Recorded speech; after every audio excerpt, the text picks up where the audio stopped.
आज आपल्या सांगली जिल्ह्यामध्ये जो विराट हा जनसमुदाय आज सांगली शहरामध्ये एकत्रित जमलेला आहे,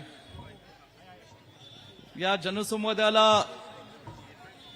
व लोकांमध्ये असणारा आक्रोश, या आक्रोशला मार्गदर्शन करण्याकरता राज्यातून आलेले विविध नेतेगण, राज्य पातळीवर काम करणारे सर्व राज्याचे नेते, माजी मंत्री, विद्यमान आमदार, विद्यमान खासदार, सर्वच जिल्ह्यातील विद्यमान आमदार, पक्षाचे सर्व महाविकास आघाडीचे कार्यकर्ते, वाळव्याहून आणि सांगली जिल्ह्याच्या कानाकोपऱ्यातून आलेले मोठ्या संख्येने असणाऱ्या आमच्या भगिनी, सर्व ज्येष्ठ नागरिक, कार्यकर्ते, बंधू भगिनींनो,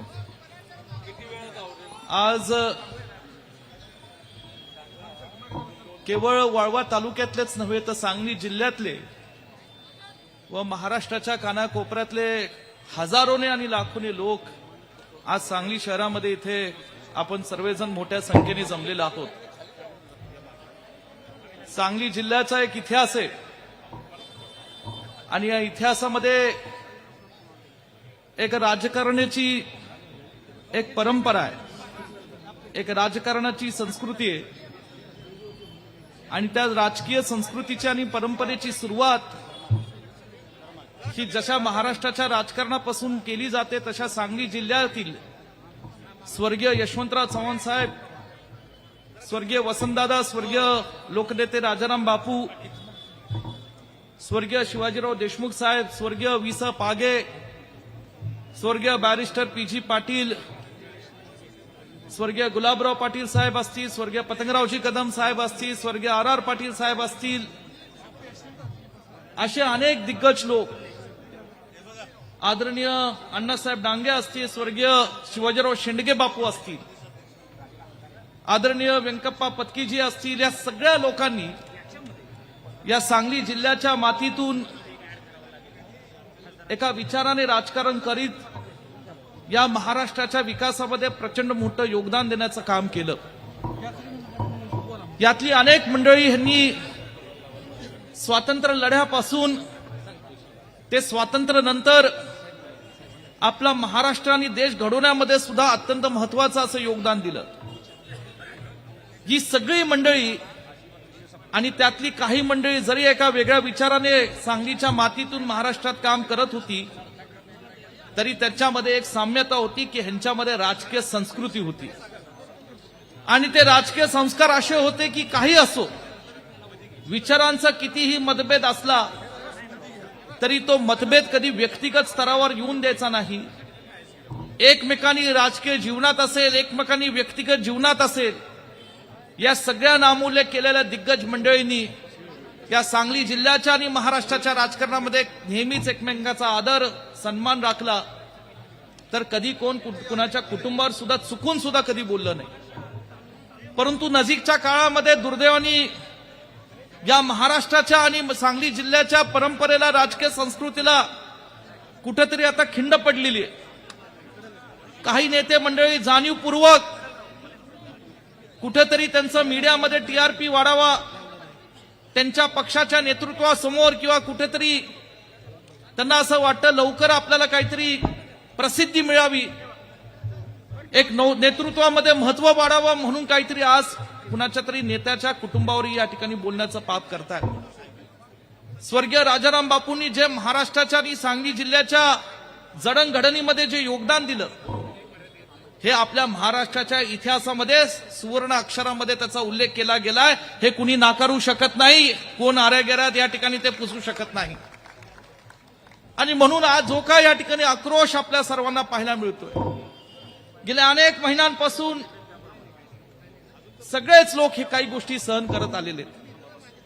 कोण या ठिकाणी पक्षाच्या जीवावर नाचत असेल, कोण समाजाच्या विचार जीवावर नाचत असेल, परंतु मला आपल्या सर्वांना सांगायचंय की या महाराष्ट्र याला साक्ष आहे, सांगली जिल्हा साक्ष आहे की ज्या नेत्यांचा नामोल्लेख या ठिकाणी आम्ही केलात त्या नेत्यांनी कधीही समाजामध्ये लोकहितासाठी काम करत असताना, गोरगरिबांची सेवा करत असताना कधी जात धर्म पाहिला नाही.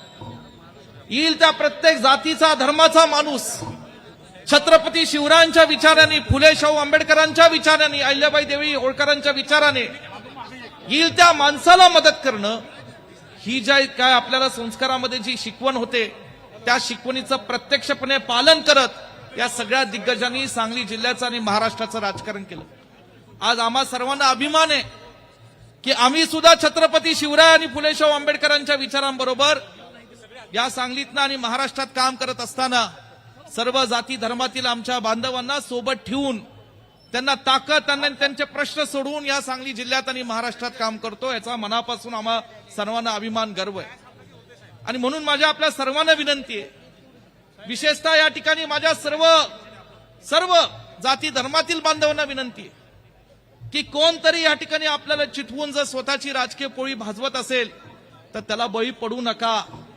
आपला हा महाराष्ट्र, आपल्या जिल्ह्याला जी परंपरा आहे त्या परंपरेत जतन करत आपण सगळं या राजकारण हे बाजूला ठेवून जर चुकीचं काही घडत असेल तर ते चुकतंय आणि जर चांगलं काही घडत असेल तर ते योग्य आहे हे म्हणण्याचं आपण धाडस ठेवलं पाहिजे.